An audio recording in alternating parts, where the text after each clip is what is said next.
C'est sur ce chemin périlleux et poussiéreux, sur l'une des anciennes nationales, en partance pour PK21, visiblement en cours de réhabilitation au moment où se réalisait ce micro-programme, que réside cette sexagénaire. Sa mobilité réduite aujourd'hui du fait du diabète depuis 2008 aurait été pire que cela n'eût été la grâce de Dieu. Je m'appelle Bounia Jeannette.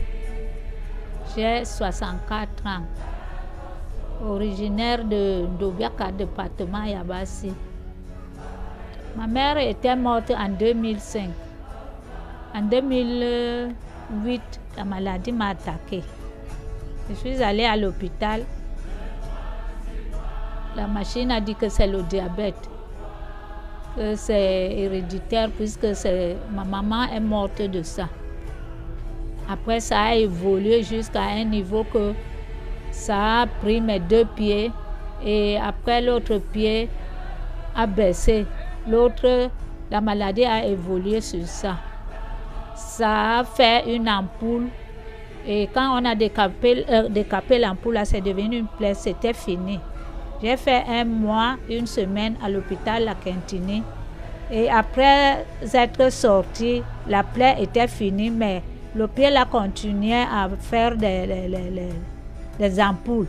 Au fur et à mesure, ça faisait les ampoules, on décapait, ça devenait une plaie, on soignait et ça finissait. Mais la dernière ampoule-ci avait insisté jusqu'à...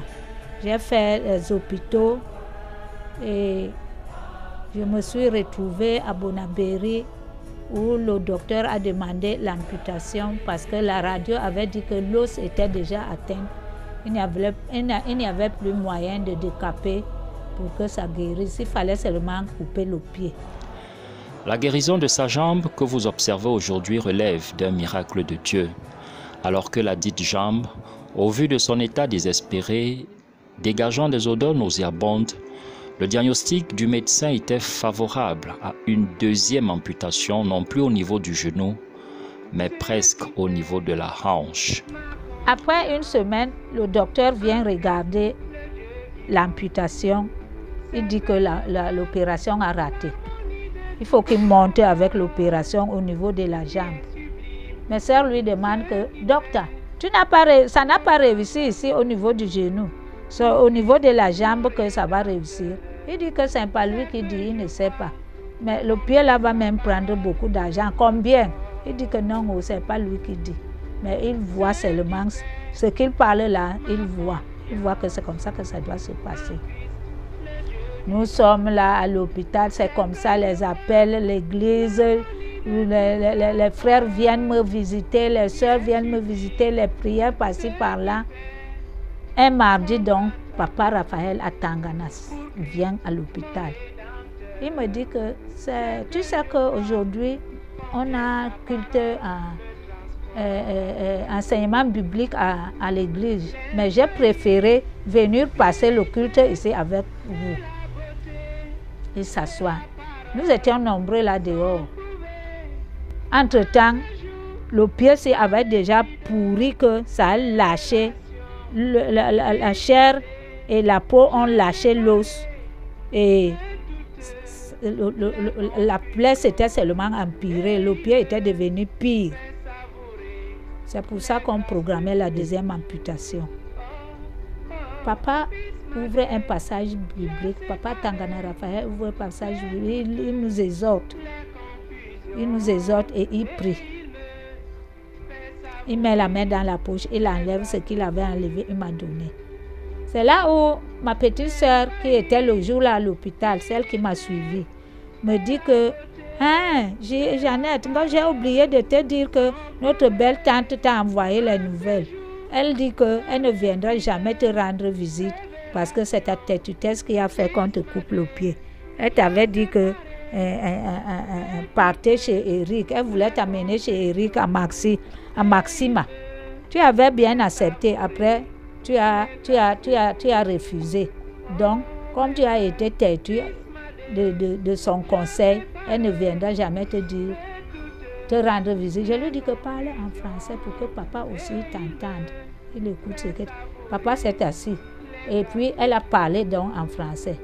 Papa lui demande que tu dis que c'est qui? Elle dit que c'est notre belle tante.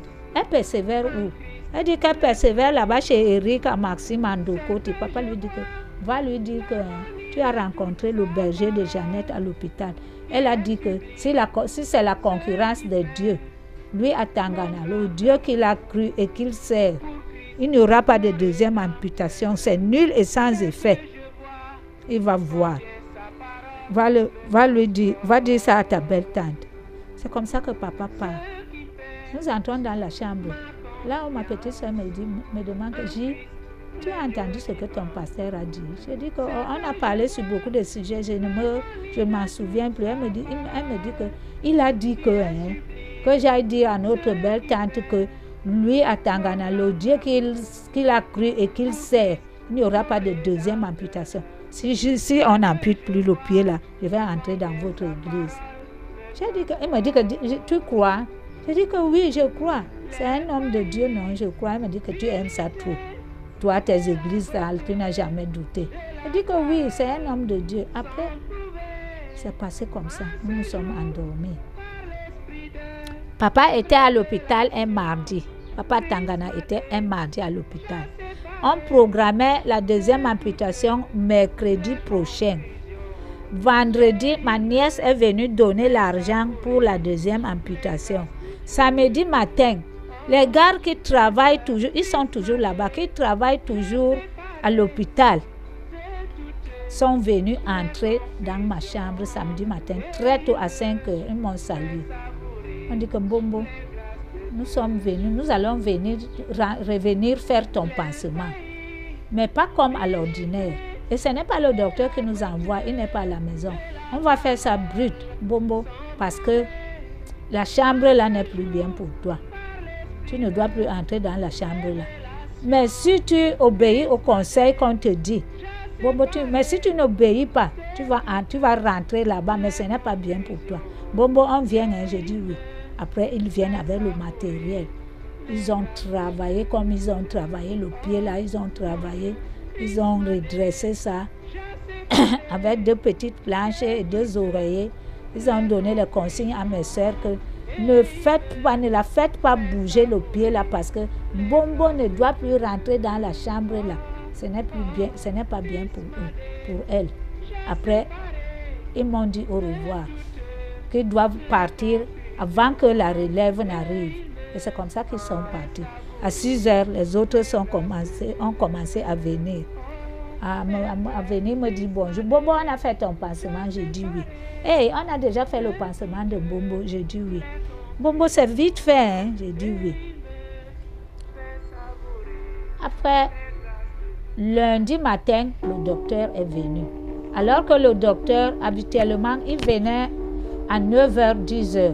Mais le jour-là, il est venu, il a commencé la ronde dans ma chambre. C'était à 8h. Il me salue.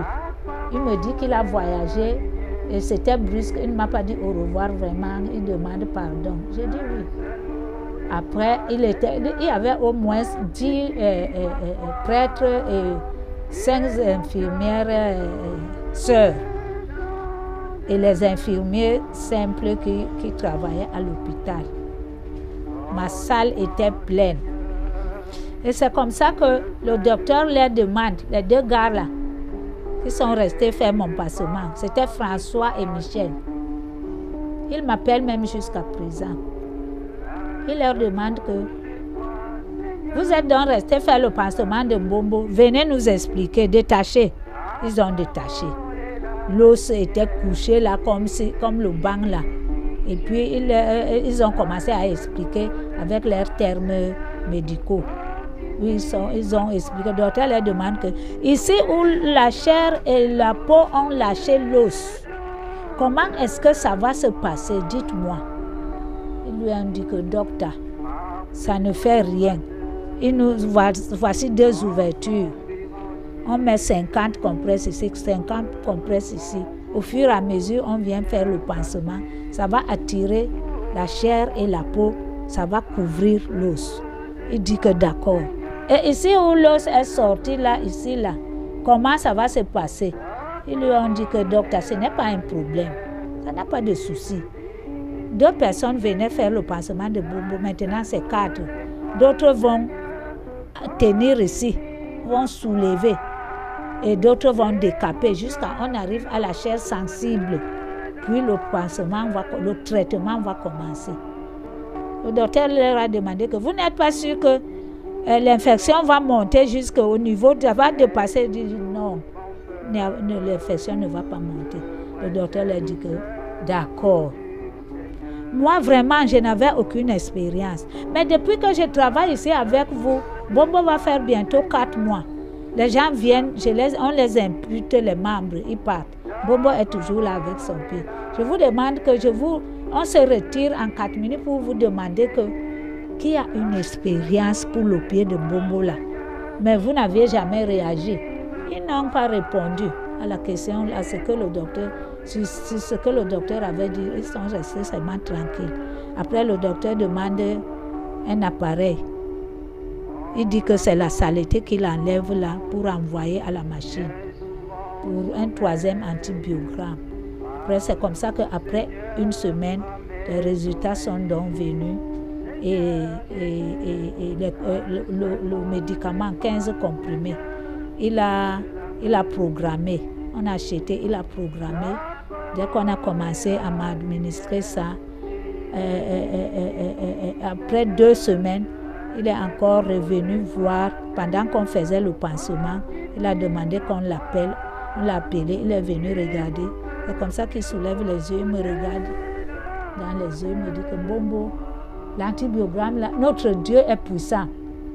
Au fur et à mesure, on continuait avec le pansement.